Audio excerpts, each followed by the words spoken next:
They say she was playing a game, pressing the buttons in a specific order, like a ritual.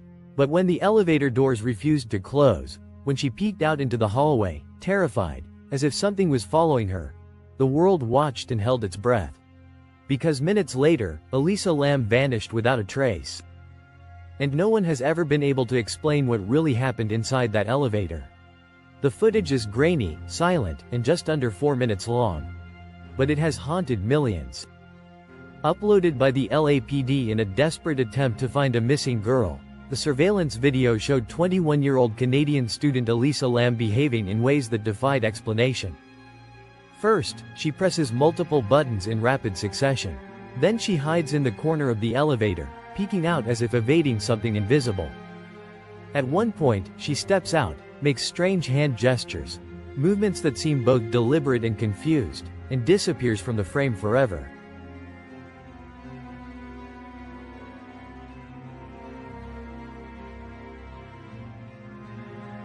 It was the last known footage of her alive. The hotel where this happened was already infamous, the Cecil. Standing on the edge of LA's Skid Row, the building had a past soaked in death, madness, and horror. But Elisa Lam's case took the darkness to another level. It brought the Cecil into the global spotlight, and made it a symbol of something truly terrifying. A place where reality itself seemed to bend. For 19 days, no one knew where Elisa had gone. LAPD searched the hotel with dogs. Her room was examined. The roof was supposedly locked and alarmed. No trace. And then, a guest complained about the water pressure. The discovery was straight out of a nightmare. Maintenance staff climbed to the roof and opened one of the 4 massive water tanks. Inside, floating naked and lifeless, was Elisa Lam. Her clothes were found at the bottom. The tank had to be cut open to retrieve her body. And yet, the official report insisted there were no signs of foul play. No drugs, no trauma, just a tragic case of accidental drowning. But how? The water tank lid was heavy. Elisa was petite. There were no footprints on the dusty roof. No way to access it without setting off alarms. And the strangest part, how had she climbed in, naked, closed the lid behind her, and died quietly in the water, undetected for nearly 3 weeks? The theories exploded online. Some said she was murdered and the footage edited. Others believed she had a psychotic episode. She had struggled with bipolar disorder in the past. But then there were those who believed something far darker had happened. Something that had nothing to do with mental illness, and everything to do with the hotel itself. Because Elisa Lam wasn't the first. The Cecil has long been known as a magnet for tragedy. Suicides from upper floors. Serial killers who used it as a base. Guests who checked in and never left. It's as if the building feeds on suffering. And now, Elisa had become part of that legacy. But was her death a tragic coincidence? Or the result of something no forensic report could ever explain? Because one thing is certain. The more you examine the footage, the stranger it becomes. The missing seconds. The strange gestures. The elevator that behaves as if under a spell. And the look in Elisa's eyes, wild, confused, and terrified, as if she was seeing something no one else could. But what did she see? And what followed her into that elevator?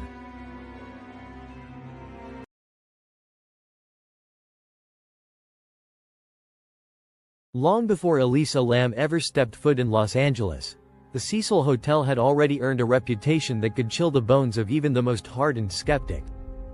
Some say the building itself was cursed from the moment it opened in 1927. Others believe it became a magnet for the broken, the damned, and the dangerous. But one thing is undeniable. The Cecil is steeped in death, and not just accidental or tragic, but deliberate, violent, and sometimes monstrous. In the 1930s and 40s, during the Great Depression, the hotel transformed from a glamorous destination for businessmen into a low-cost refuge for transients. The glamour faded, but something darker took its place.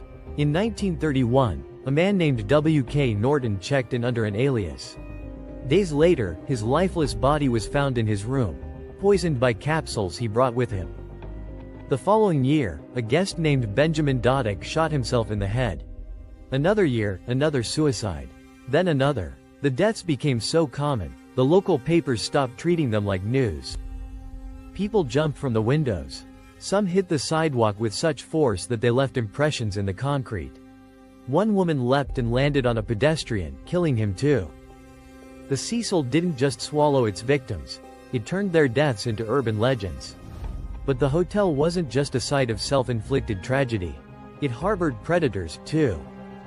In 1985, a man checked into the Cecil under a pseudonym.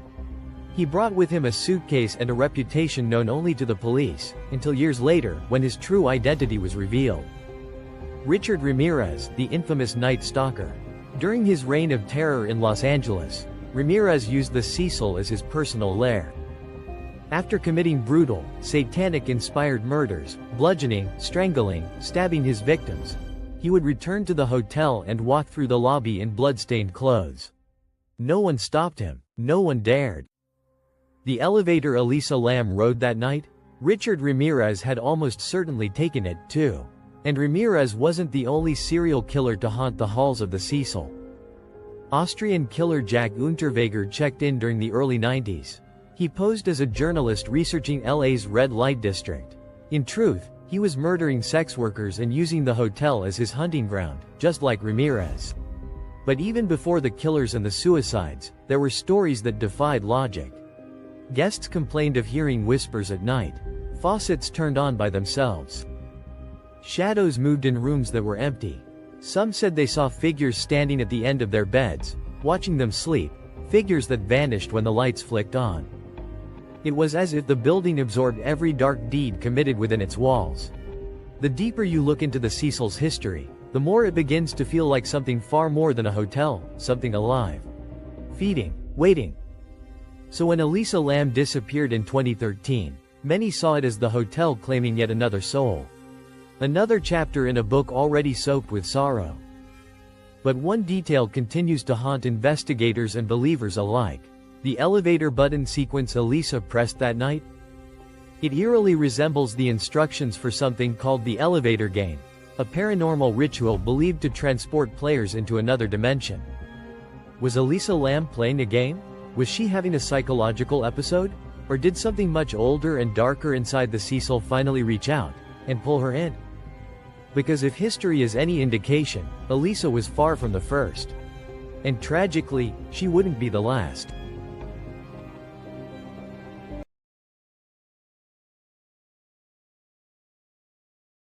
The water turned black, the pressure dropped, and guests began to complain of a foul taste, something metallic, almost rotten, in the drinking water. For days, hotel staff dismissed the concerns. But on February 19, 2013, 19 days after Elisa Lam vanished, a maintenance worker climbed to the roof to check the water tanks. What he found would forever seal the Cecil Hotel's place in modern horror.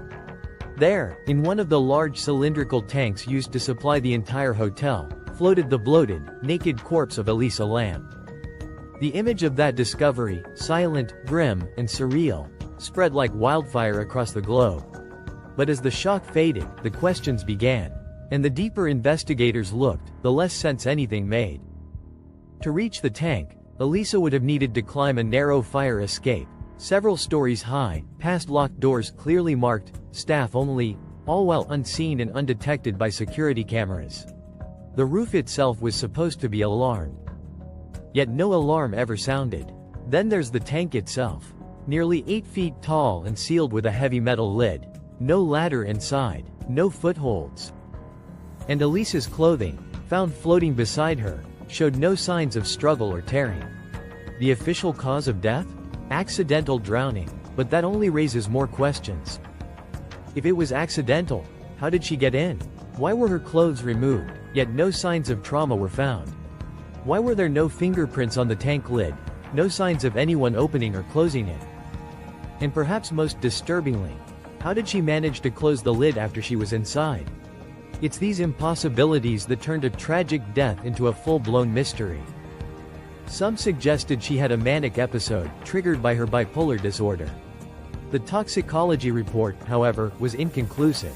Traces of her prescribed medication were present, but in irregular amounts, possibly hinting at missed doses. Could that explain her behavior in the elevator? Maybe, but it doesn't explain how she ended up in a sealed tank on the roof of a locked-down building. Others believed she was murdered, pointing to her strange movements in the elevator, as if hiding from someone. Some even claimed the footage had been tampered with. At least 53 seconds of video appear to be missing. The timestamp is obscured. The footage seems to lag and skip, almost like someone wanted to erase something, or someone. But the most chilling theory is the one that blends reality with the supernatural. According to believers in Korean and Japanese folklore, Elisa's actions match the ritual steps of a game known online as the elevator game. By pressing a specific sequence of buttons and interacting with the elevator in certain ways, the player is said to enter a parallel dimension. A world eerily similar to our own, but subtly wrong, darker, inhabited by something else. The final rule of the game? Don't speak to the woman who enters the elevator. In the footage, Elisa appears to be talking to someone no one can see. What if she played the game and didn't return alone? It sounds absurd. And yet, the image of her final moments, those frantic gestures, the terrified eyes, the invisible pursuer, has never been explained. Logic falls short, evidence contradicts itself, and in the end, all that remains is a dead girl in a sealed tank, and 1,000 impossible questions. Elisa Lam had come to LA for a break, a solo trip to find herself. Instead, she became part of something no one can explain. And somewhere in the shadows of the Cecil, that answer may still be waiting.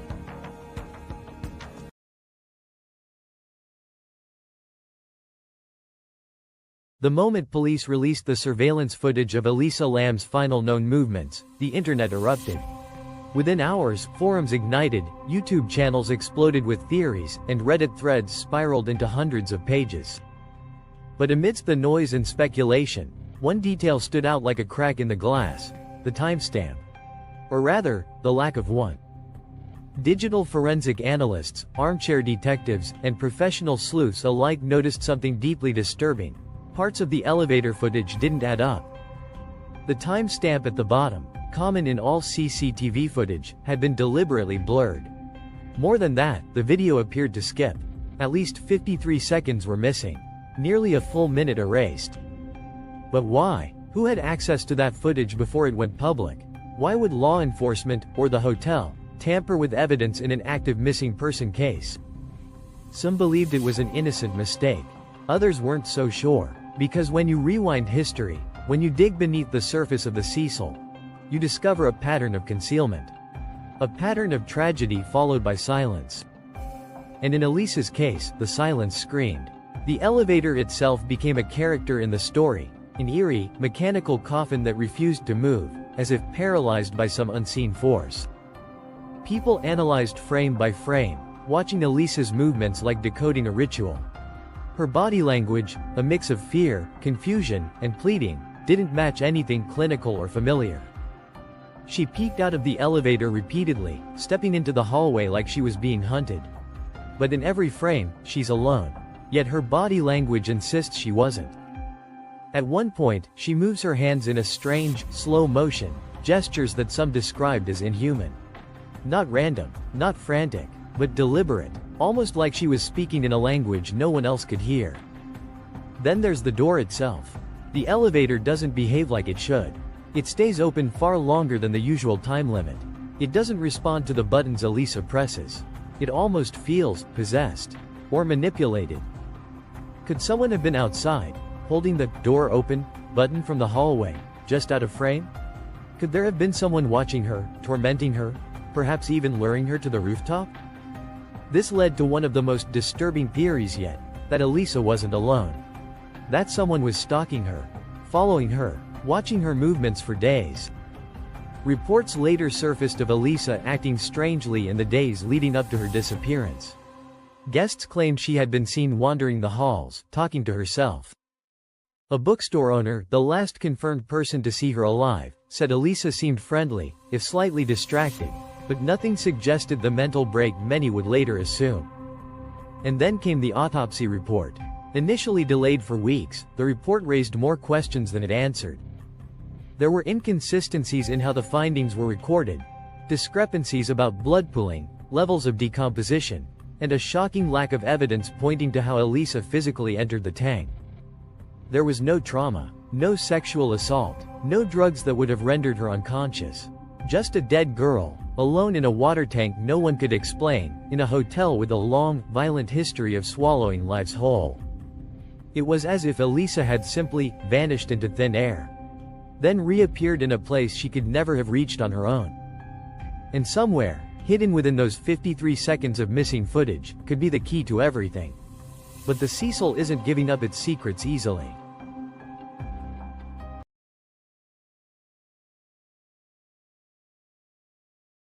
There's a feeling you get the moment you walk into the Cecil Hotel. Like the walls are breathing. Like the building is alive and watching you. For decades, guests have spoken of this presence. A weight in the air. A shadow that lingers just beyond the corner of your eye. Some believe it's psychological, a response to the hotel's reputation. But others are sure it's something else entirely. Because Elisa Lam wasn't the first to die here under bizarre, inexplicable circumstances. And she wouldn't be the last. After her death, the Cecil attempted to rebrand itself as Stay on Main, a hip-budget destination for travelers and students. But the ghosts never left. The rebranding couldn't erase the building's foundation, both literal and spiritual. Paranormal investigators who stayed at the Cecil after the Lam case reported sudden drops in temperature, flickering lights, violent nightmares, and even waking up with scratches on their skin. One researcher fled in the middle of the night, convinced something had whispered his name in the darkness.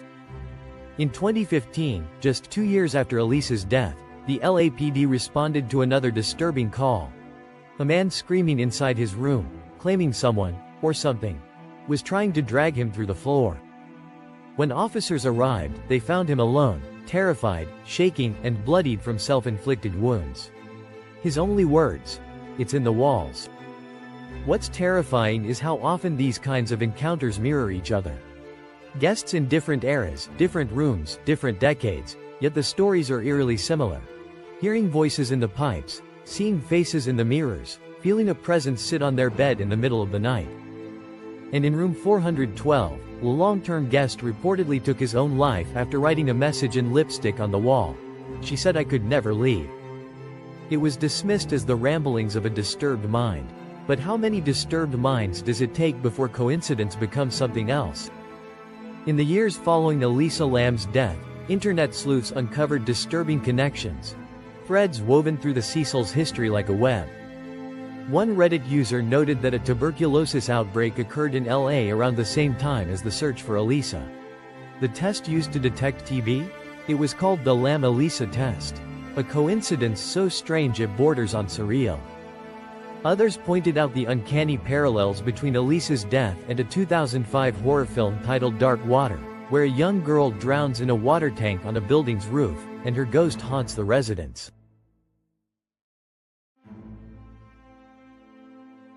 The film even features a malfunctioning elevator and a dark red liquid leaking from the taps. Elisa's story had already been told. And perhaps strangest of all, maps surfaced online showing that the Cecil Hotel sits almost directly on the devil's eye of certain occult geometric patterns tied to LA's most notorious sites of tragedy. Is it all madness? Coincidence? Internet obsession gone too far? Or is there truly something ancient, something unseen, at the heart of the Cecil Hotel?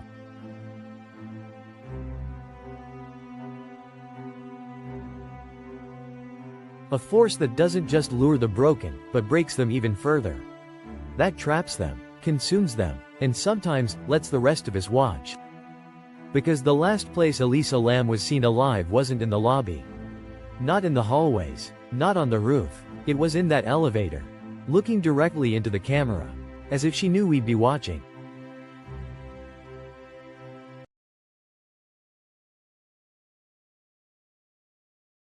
They drained the tank, they cut it open, they removed her body. And yet, for many, Elisa Lam never really left the Cecil Hotel. In the years since her death, her story has taken on a life of its own, spreading across the internet like a digital ghost. Countless YouTube videos, blogs, and podcasts have dissected her final moments frame by frame. People have claimed to see a second shadow in the elevator. Others insist they can hear a distorted voice in the audio-stripped footage. Some even believe Elisa was part of a government experiment, a target of foul play, or a victim of something truly supernatural. But when all the theories fall silent, when the noise fades and you're left only with the facts, one thing remains hauntingly clear. No one can explain how she got into that tank. The official explanation, accidental drowning due to a mental health crisis, never satisfied the questions left behind. The broken sequence of the elevator footage, the closed tank lid, the lack of physical evidence pointing to how she accessed the roof at all. For every answer, a dozen more questions rise in its place. The Cecil's owners eventually shut down the hotel. In 2017, the building closed its doors for renovations, and the corridors fell quiet for the first time in nearly a century. But silence doesn't erase what happened there. And it doesn't silence the echo of something watching. In 2021, a Netflix docuseries reignited the obsession with Elisa's case. Once again, the footage was played. Once again, the speculation surged. But no new evidence emerged. Just more interpretations, more theories, more shadows cast on a story that refuses to die. Some now call her the girl in the elevator. Others refer to her as a symbol, a representation of what happens when society fails to protect the vulnerable. A girl caught in the machinery of a city that never sleeps, swallowed by a building that never forgets. But to her parents, Elisa was none of these things. She was their daughter, a bright, curious soul who loved writing, photography, and exploring the world. She documented her journey across California with heartfelt blog posts, full of wonder and hope. In her final entry, posted just days before she vanished, she wrote, "I have arrived in Los Angeles. I am staying downtown. I hope no creeper comes near me." That line haunts more than any theory ever could. Because whether it was a breakdown of the mind, a predator in the shadows, or something darker still, the truth is, we may never know what happened to Elisa Lam. And maybe we're not supposed to. Maybe the Cecil Hotel is a place where answers rot in silence. Where truth is just another ghost in the hallway, glimpsed for a moment, then gone. A place that doesn't give up its dead. A place where stories, like water, sink deep and settle. Hidden, undisturbed. Today, the Cecil stands again. Renovated, rebranded, sanitized for the modern traveler. But no amount of paint or polish can change the fact that once, a girl walked into its elevator, and never came back. And somewhere, beyond the static of that silent footage, she's still waiting to be understood.